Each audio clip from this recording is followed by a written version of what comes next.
आप देख रहे हैं बेनिफिट टीवी। नमस्कार, मैं रविंद्र कुमार और आप देखना शुरू कर चुके हैं बेनिफिट टीवी न्यूज। हम जनता की आवाज लगातार उठाते रहते हैं, जनता की समस्या लगातार आप तक पहुंचाते रहते हैं।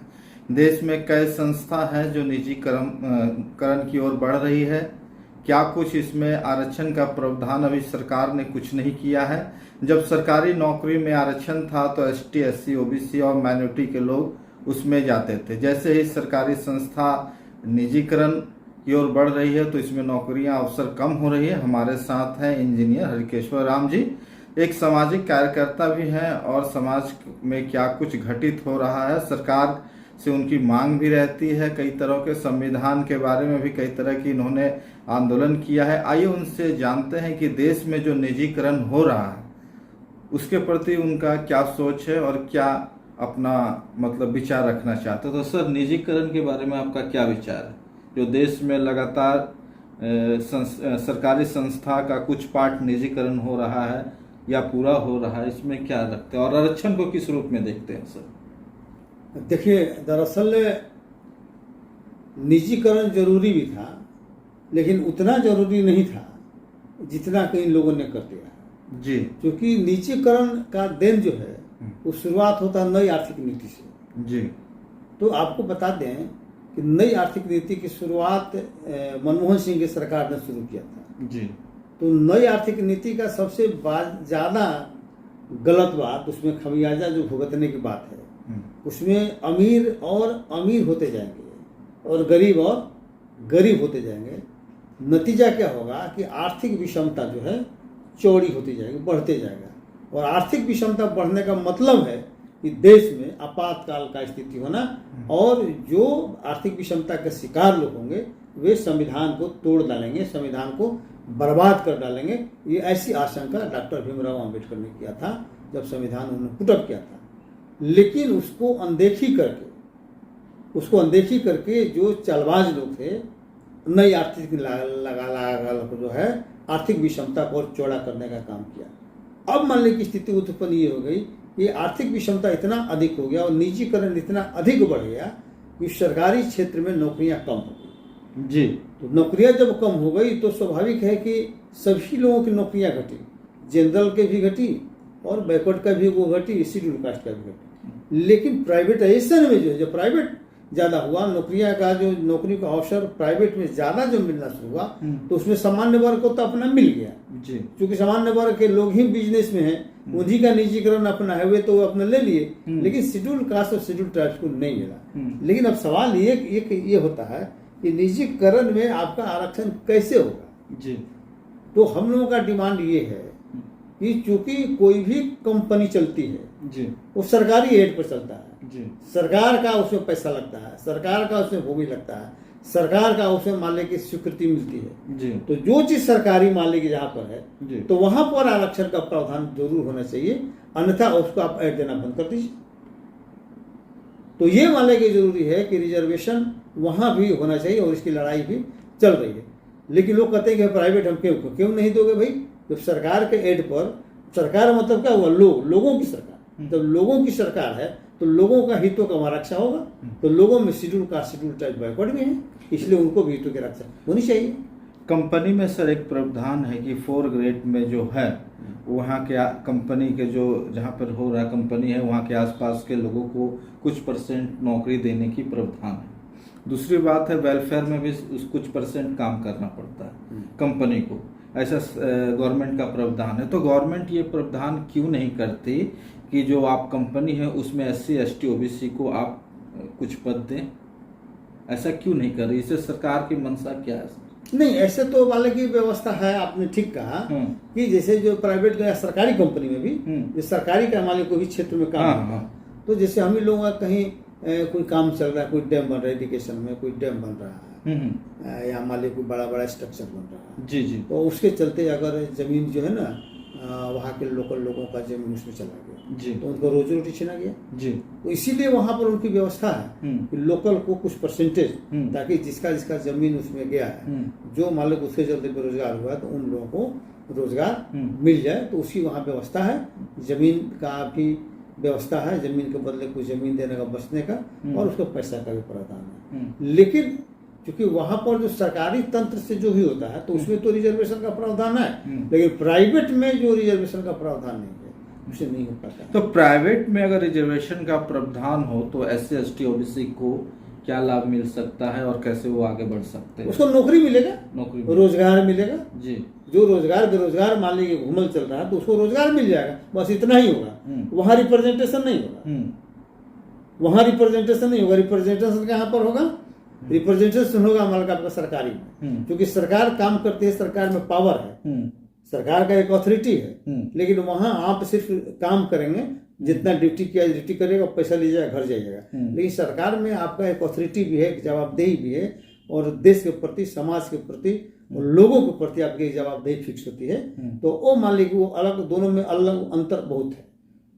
लेकिन यहाँ आप रिप्रेजेंटेशन के तौर पर रहिएगा, वहाँ रिप्रेजेंटेशन के तौर पर नहीं, वहाँ सिर्फ रोजगार के मालिक के रूप में आप रहिएगा, बस अंतर ही दोनों में है। जैसे कुछ लोगों का कहना है कि जो आरक्षण से लोग आते हैं या कम नंबर पे पास होते हैं, उनमें कंपनी को उस तरह का योग्यता, स्किल नहीं मिल पाता, इस कारण वो लोग इसमें लागू आरक्षण नहीं करना चाहते हैं। स्किल का मतलब ज्यादा नंबर लाना थोड़े होता है, ये समझ लेना चाहिए कि बीटी राजशेखर ने कहा, एक बहुत बड़े, उन्होंने कहा कि योग्यता की जो बात है, मेरिट माई जुत्ती, उन्होंने कहा है कि ये मेरिट कुछ होता ही नहीं है जी।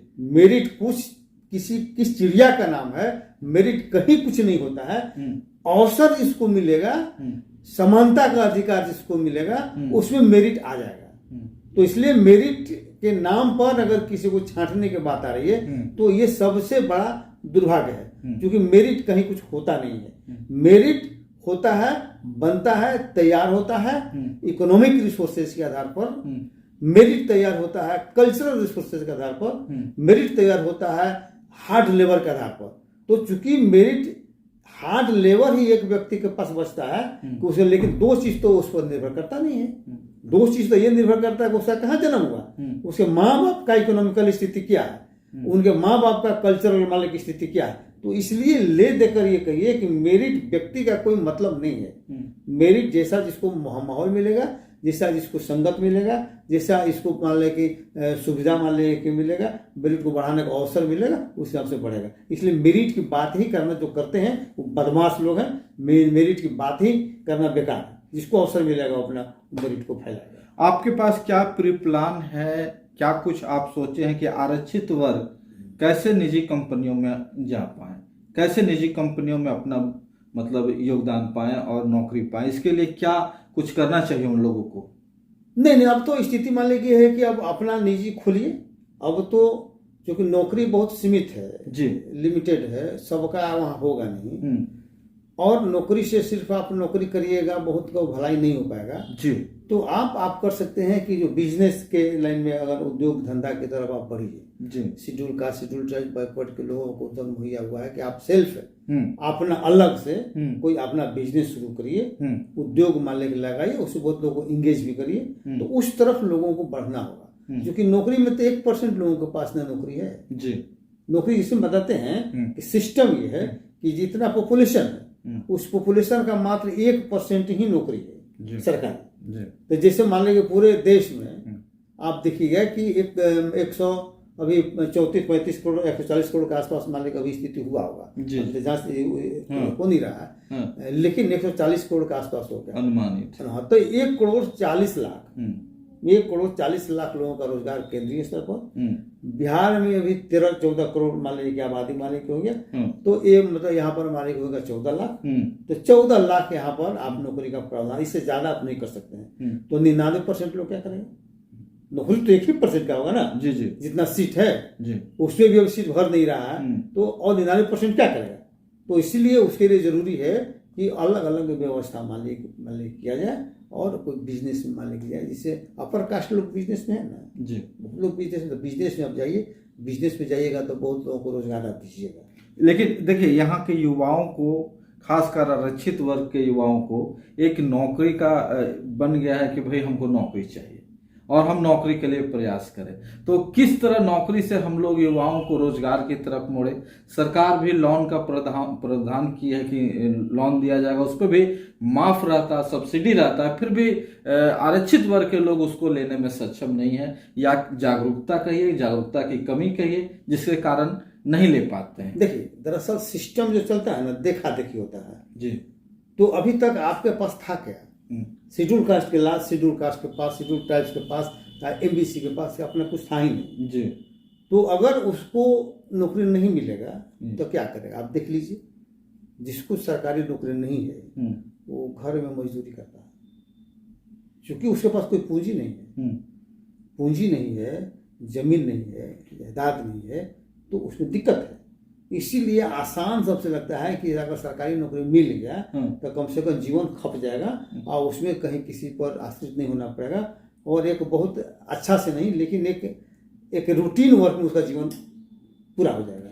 लेकिन अब धीरे धीरे, अब समय है नहीं, अब धीरे धीरे लोग कर भी रहे हैं। बहुत से लोग है कि उस क्षेत्र में जा रहे हैं, इन्हें गुने लोग, बहुत लोग सामने आ रहे हैं कि उनका बिजनेस, कोई पेट्रोल पंप मालिक खोल रहा है, कोई मेडिकल का मालिक हॉल खोले हुए है, कोई शराब का भट्टी वाला भी मालिक अब तक कहना बंद है। तो इस तरह से ले दे के जो है ना, अब धीरे धीरे लोग हट रहा है, जो इसके थोड़ा पूंजी बढ़ रहा है, थोड़ा इंटरेस्ट बढ़ रहा है, सरकार की तरफ से मदद भी मिल रहा है। तो मेन है कि मानसिकता तैयार होने में समय जाएगा।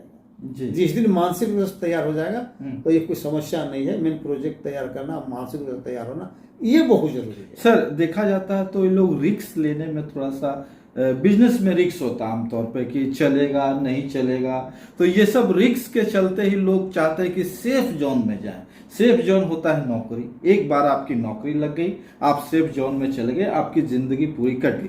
बिजनेस में क्या होता है कि बिजनेस में रिस्क होता है, कभी भी बिजनेस आपका डूब सकता है, और ये कम पूंजी वाले लोग हैं और कोई बैक सपोर्ट भी नहीं रहता। मान लीजिए कि लोन सरकार से लिए और उसके बाद डूब गया तो काफी परेशानी होती है। कॉन्फिडेंस की कमी एक बहुत बड़ा, तो ये कॉन्फिडेंस कैसे आएगा? हमारे कॉन्फिडेंस की कमी है। हाँ। तो कॉन्फिडेंस का कमी मान लीजिए है तो उसको तो प्रचार प्रसार से आएगा। तो लोगों को मान लीजिए ताकत देना पड़ेगा कि नहीं, ऐसा नहीं है कि तुम जो सोचते हो वही बात है जी। अगर तुम उसमें जाके मेहनत करोगे तो नौकरी वालों से ज्यादा अच्छा रहोगे।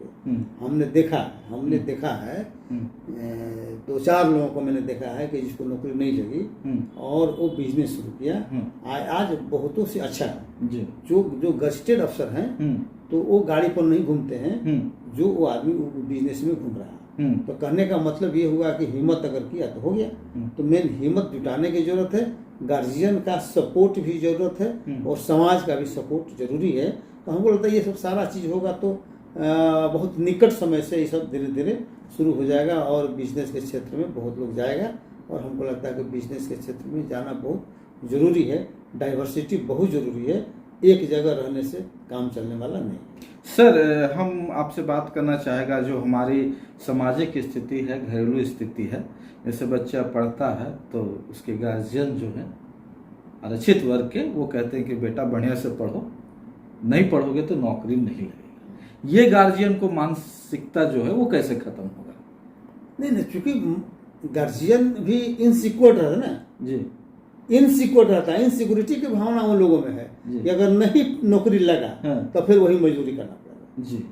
तो इनसिक्योरिटी की भावना है कि किसी तरह, चूंकि पढ़ाई ही है, शिक्षा ही एक उपाय है कि नीचे से ऊपर आदमी को ले जा रहा है। हाँ, तो गार्जियन तो ये भी कह सकते हैं ना कि बढ़िया से पढ़ो, बढ़िया बिजनेस कर पाओगे, नौकरी से अच्छा बिजनेस कर। नहीं, बिजनेस के लिए तो उनको दिमाग में है ना कि बिजनेस करने के लिए तो पैसा चाहिए ना, उनके पास पैसा है नहीं जी। उनको तो ये नहीं मालूम है कि इसमें क्या क्या सुविधाएं हैं जी जी। गवर्नमेंट मान ले कि कोई लोन देती है, बैंक से मान ले कि लोन का प्रावधान है, आप कर सकते, लेकिन उनको तो जानकारी है नहीं। और उनको तो सिर्फ ये जानकारी है कि भाई ये लड़का पढ़ेगा, अच्छा करेगा तो बढ़िया नौकरी पाएगा, अफसर बनेगा, इज्जत मान सम्मान कमाएगा, यही मान ले उनको ही दिमाग में है जी।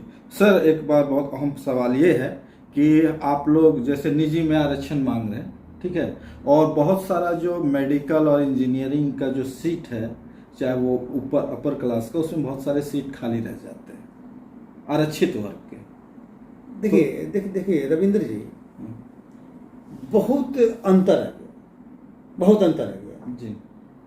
हम लोग जब इंजीनियरिंग कॉलेज में पढ़ते थे 1980 के आसपास, बता रहे हैं, तो उस समय सीट भरता ही नहीं था। जी। बताते हैं कि सिर्फ पटना इंजीनियरिंग कॉलेज को छोड़कर पूरे बिहार का सभी इंजीनियरिंग कॉलेज में इक्का दुक्का भी रहता था, सब सीट खाली रह जाता था। मेडिकल कॉलेज का यही स्थिति था।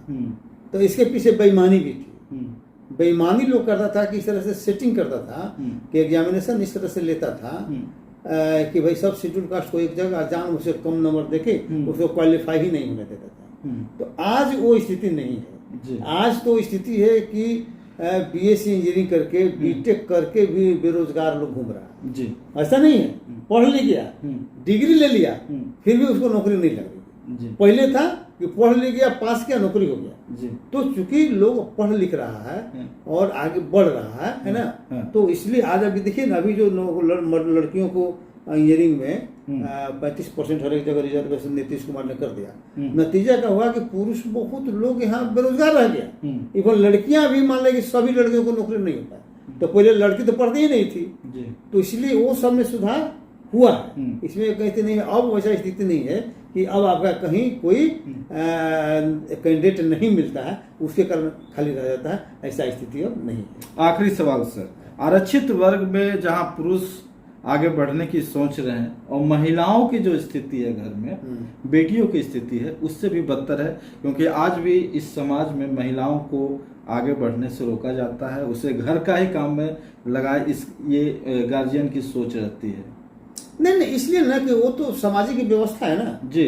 वो सामाजिक व्यवस्था है। लोगों को दिमाग में ये बात रहती है कि लड़कियां चूंकि इसको शादी करना है, इसको दूसरे घर में चला जाना है। जी। इस घर के मान लीजिए कि नहीं जी, मतलब जब तक शादी नहीं हुआ तब तक इस घर की, शादी के बाद दूसरे परिवार के हो जाएगी। तो इसीलिए उस पर बहुत ज्यादा खर्च भी लोग नहीं करना चाहता था पहले के जमाने में। अब तो लड़का लड़की में कोई फर्क नहीं है।